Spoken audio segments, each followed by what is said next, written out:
आलु कस्तो राम्रो छ मैले तिमीलाई गाली गरेको हैन मलाई आलुको बिउ राखिदिएको भए कस्तो हुन्थ्यो भन्दै अनि भनेको त नि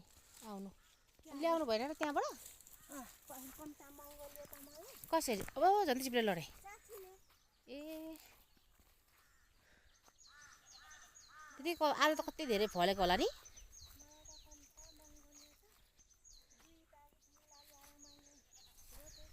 ल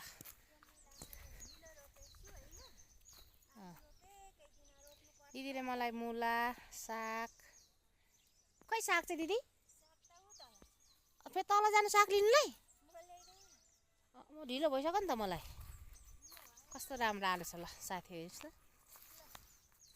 दिदीको म कस्तो रहेछ है आलु कोट्याउँछु अब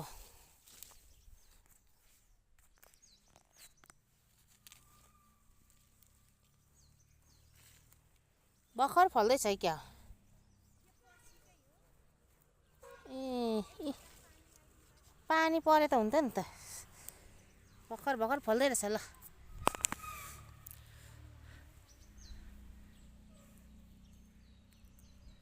यो माथलो गराएको चाहिँ कसको दिदी ए ल म चाहिँ आज घुम्न आएको अनि यहाँ दिदीले साग मुला साग दिँदै हुन्छ मुला पानी छ भने पानी लाउनु दिदी